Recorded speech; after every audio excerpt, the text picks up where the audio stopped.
Bharatiya Janata party के दफ्तर में विधायक बृजमोहन अग्रवाल ने आरक्षण के मुद्दे को लेकर के एक पत्रकार वार्ता ली। उन्होंने भूपेश सरकार पर आरक्षण के मामले में बड़ा हमला किया। बृजमोहन अग्रवाल ने कहा कि आरक्षण में राज्यपाल का हस्ताक्षर ही नहीं हुआ है, उसे जोड़ने के लिए सरकार को जद्दोजहद करना पड़ रहा है। वहीं उन्होंने कहा कि सुप्रीम कोर्ट की शरण में सरकार स्वयं गई है।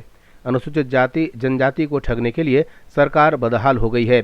वहीं उन्होंने छत्तीसगढ़ के जवानों को भड़काने का काम भी करने का आरोप छत्तीसगढ़ सरकार पर लगाया। वहीं उन्होंने ये भी दावा किया कि छत्तीसगढ़ सरकार बेरोजगारों को रोजगार देने में भी पूरी तरीके से नाकाम साबित हुई है।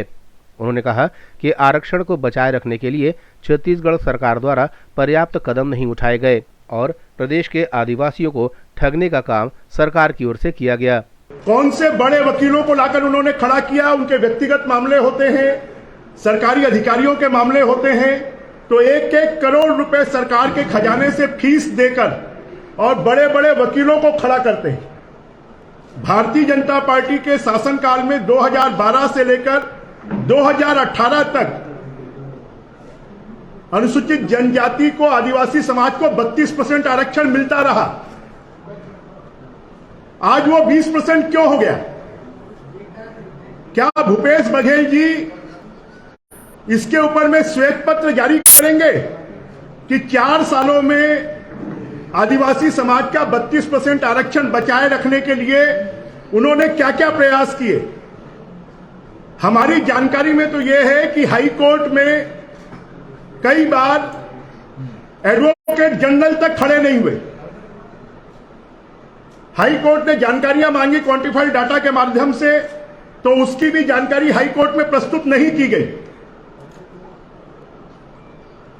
और ये जब सुप्रीम कोर्ट में गए उस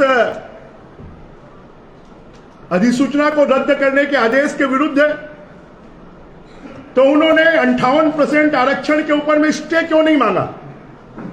इनके वकील ने 1 महीने का समय ले लिया, जबकि सुप्रीम कोर्ट ने पूछा क्या आप 58% आरक्षण के बारे में बातचीत करना चाहते हैं?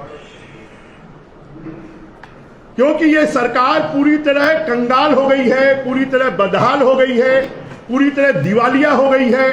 इनके पास में नौकरी देने के लिए पैसे नहीं है और इसलिए किसी न किसी तरीके से छत्तीसगढ़ में नौजवानों के भविष्य के साथ में ये सरकार खिलवाड़ कर रही है। मैं तो कहूंगा कि भूपेश बघेल सरकार छत्तीसगढ़ के नौजवानों की कैरियर किलर सरकार है। ब्यूरो रिपोर्ट, जनता से रिश्ता।